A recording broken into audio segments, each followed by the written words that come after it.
Bonjour à tous et bienvenue sur le podcast Rêve d'auteur. Au cours du mois, on a parlé du lancement et de ce qu'il faut mettre en place pour le réussir au mieux. Dans le dernier épisode d'août, on va faire une sorte de bilan en passant en revue les erreurs à éviter.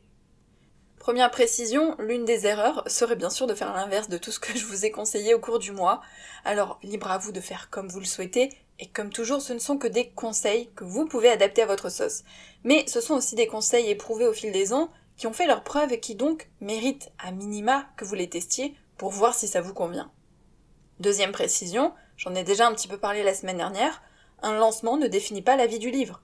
Oui, le livre démarrera avec de meilleures chances si le lancement est réussi, mais on voit aussi des livres qui chutent juste après le lancement puisque l'auteur a tout misé sur ce moment sans penser à l'après.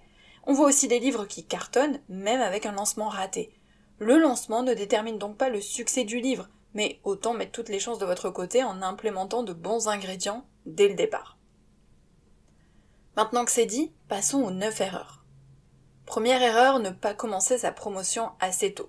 J'en ai parlé de nombreuses fois, mais je vois encore des auteurs balancer le lien de leur roman et annoncer la sortie le jour J, voire parfois quelques jours après. C'est le meilleur moyen pour ne pas lancer son livre comme il se doit. Une promo se réfléchit et se commence en amont, au moins plusieurs semaines avant la sortie. Deuxième erreur, ne pas multiplier les canaux de communication. Vous pouvez vous contenter d'un seul canal, mais c'est un peu léger pour faire votre promo, sauf s'il est vraiment très développé et que vous avez beaucoup d'abonnés. L'idéal serait plutôt de miser sur 2 ou 3 canaux différents pour vous assurer d'avoir une portée plus grande. Sans vous éparpiller, sans vous noyer, vous pouvez miser sur un réseau social et la newsletter, et ajouter en complément soit un autre réseau, soit un format plus long comme YouTube. Quand on se limite à un seul canal, du coup, on ne peut pas toucher les gens qui ne sont pas sur ce canal, et en plus, même s'ils sont présents, c'est pas sûr en fait qu'ils nous voient. Donc c'est important d'avoir plusieurs canaux de communication pour essayer de toucher un maximum de monde, bien sûr toujours dans votre cible, dans votre lecteur idéal. Troisième erreur, ne pas assurer sa page de vente. La page de vente, par exemple la page produit sur Amazon, elle est vraiment très importante puisque c'est un déclencheur. Elle comprend de nombreux éléments, comme le titre, la couverture, le résumé, les catégories. Mais pour qu'il y ait conversion, il suffit pas d'amener les lecteurs sur la page, il faut aussi les convaincre de cliquer. Donc être visible c'est bien, les amener sur la page de vente c'est bien, mais ensuite convertir, c'est-à-dire qu'ils passent à l'acte d'achat, c'est le plus important. Je vous renvoie à ma formation Comment optimiser son compte Amazon KDP si vous voulez en savoir plus. Quatrième erreur, ne pas planifier la publication. Alors ça on en a parlé plein de fois. Ne pas planifier suffisamment à l'avance peut entraîner un lancement désorganisé. C'est essentiel de créer une espèce de calendrier de lancement avec des dates clés pour chaque étape du processus. Ça permet de rester cohérent, d'être clair et organisé, d'alterner entre les différents contenus et les différents canaux, et surtout d'étaler sa promotion sur plusieurs semaines. Cinquième erreur, c'est d'arrêter la communication juste après le lancement. On l'a dit, il faut commencer la communication avant le lancement, plusieurs semaines à l'avance, voire même plusieurs mois, mais l'autre erreur courante est de l'arrêter dans la semaine qui suit la sortie.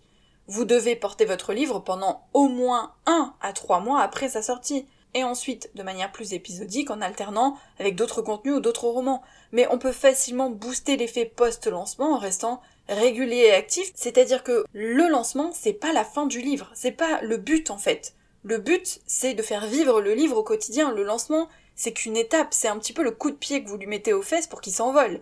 Ensuite, il faut quand même l'aider. Imaginez qu'il est dans les airs et vous soufflez, vous êtes en dessous, vous soufflez pour qu'il reste dans les airs. Au début, il faut souffler beaucoup parce qu'il galère un petit peu. Donc pendant les semaines qui suivent, vous allez beaucoup souffler, vous allez beaucoup le soutenir.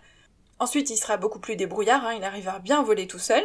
Et du coup, de temps en temps, vous lui redonnerez juste un petit peu de souffle pour qu'on ne l'oublie pas, pour qu'il tombe pas en gros. Je sais pas si l'image est très claire, mais bon, c'est ce qui m'est venu à l'instant. On n'abandonne pas son livre après le lancement. Et une semaine après le lancement, c'est pas assez. Le livre, il a une bonne durée de vie pendant les 3 premiers mois. C'est vraiment les 3 premiers mois qui sont très importants. Ensuite, ça va s'essouffler un petit peu. Ça veut pas dire que ça se crache et que ça marche plus du tout, c'est pas vrai. Moi, je vois encore des livres que j'ai sortis il y a plusieurs années. Parce que, en sortant de nouveaux livres, en continuant sa promotion, en développant sa communauté, forcément, on vend quand même ses anciens livres. On les vend beaucoup moins que les nouveaux, c'est normal.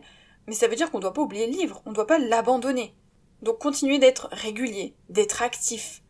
Si le livre marche bien, en plus, il va engranger des ventes, rester visible, engranger aussi des commentaires qui vont engranger à nouveau des ventes, et ainsi de suite. Donc il faut rester présent, et pendant les 3 premiers mois, il faut vraiment être très actif et rester sur le pont. 6e erreur, c'est de ne pas fixer de prix de lancement.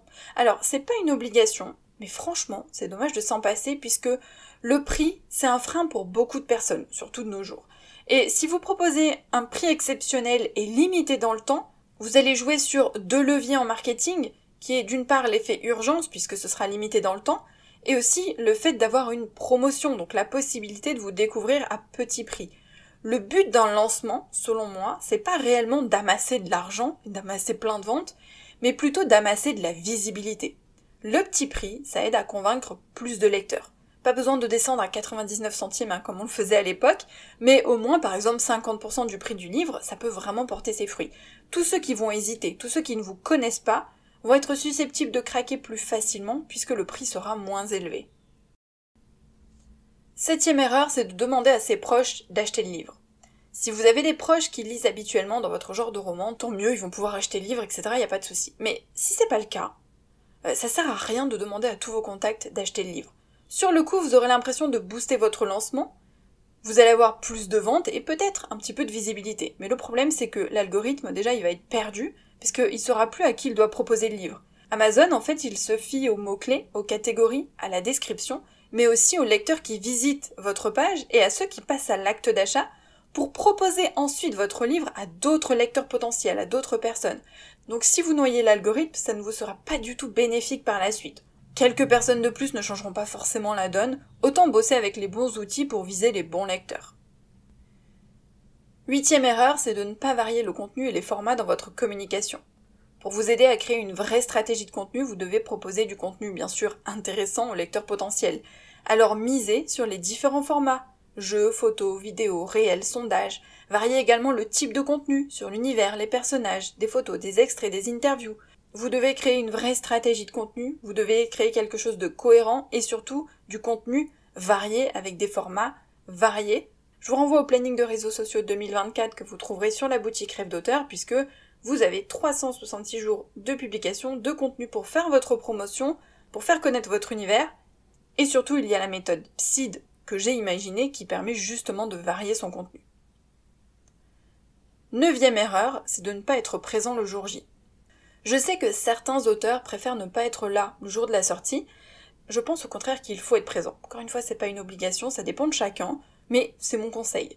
Vous êtes le premier supporter de votre travail. Vous devez de le porter ce jour-là. Être présent, faire sa promo, partager en story, proposer un live, remercier pour les partages, publier les premiers commentaires.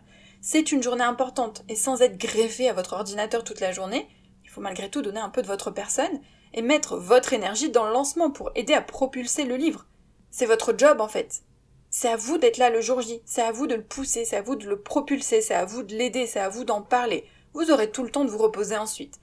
Et je dirais même qu'il est intéressant d'être très présent, plus qu'à l'accoutumée, durant plusieurs jours au moins jusqu'à la fin du prix de lancement. Imaginons que vous laissez le prix de lancement pendant 4-5 jours ou peut-être une semaine, essayez d'être un maximum présent pendant ces jours-là.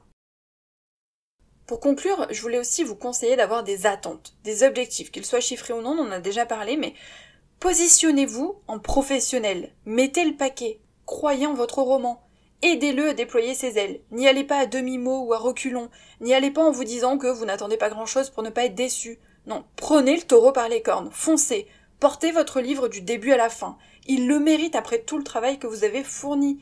Mais ce travail d'écriture, relecture, c'était qu'une partie du chemin. Maintenant, il faut mettre la même énergie dans la seconde partie de l'aventure, c'est-à-dire la communication.